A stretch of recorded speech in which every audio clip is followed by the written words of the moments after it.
Make certain that what you're doing really makes a difference.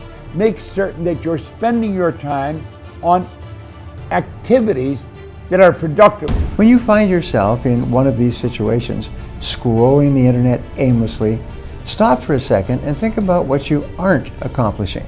I wake up every morning.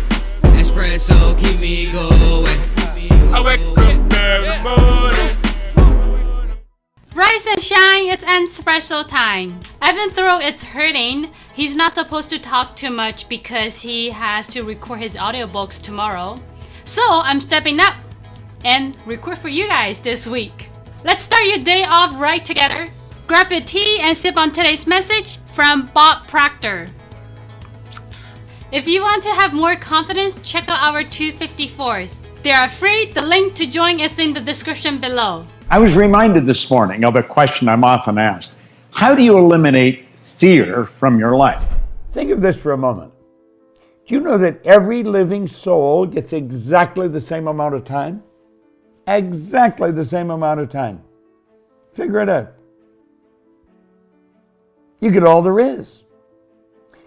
A hobo sleeping under a bridge or on a park bench that has no material possessions, none, does nothing of any constructive nature.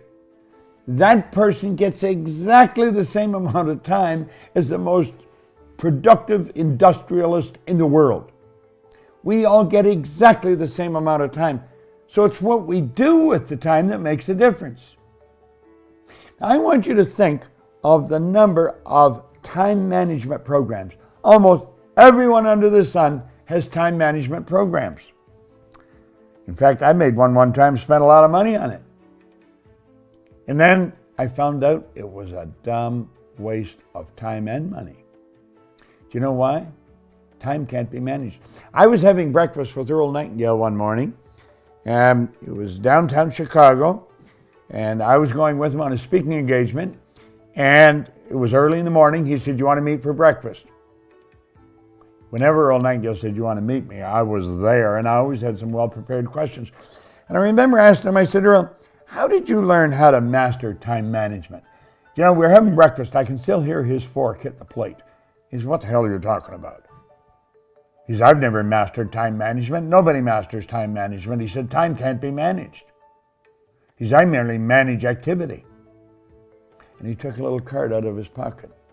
And he said, "Every night before I go to bed, I write down 6 most important things I have to do tomorrow. These are goal-achieving activities. And when I wake up, that's what I start working on.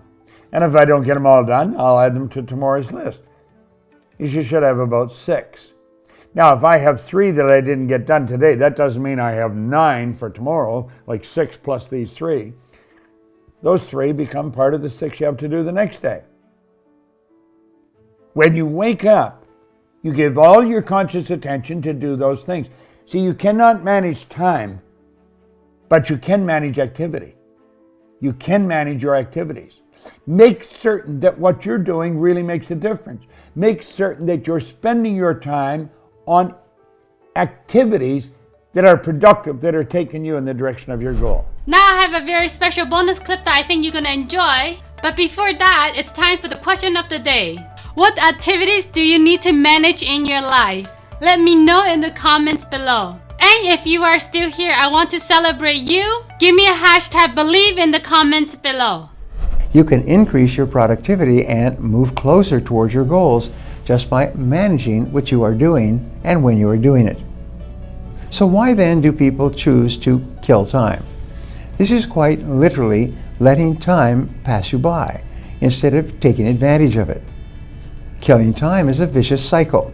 What starts as a short break, browsing online, can turn into hours wasted. It feeds your lack of action and interrupts your workflow. When you find yourself in one of these situations, scrolling the internet aimlessly, stop for a second and think about what you aren't accomplishing. The more you procrastinate, the longer it will take for your task to really get done. Sometimes a task seems so daunting you don't want to get started. You come up with a random thing or things to do, wasting your time instead of knocking this one task out. I've been there too. In my book, Eat That Frog, I talk about eating your ugliest frog first. Tackle the hardest thing on your to-do list, or the thing that is hanging over your head, and get it done first. It takes discipline to accomplish the hardest task first, but it is a habit that will increase your levels of performance and productivity. Sometimes you have to ignore how you feel and just get started. Nobody wants to start a difficult task, but successful people put their heads down and just do it. If you want to know how Sarah Blakely manifests her ideas, check out the video right there next to me. I think you'll enjoy it. Continue to believe, and I'll see you there.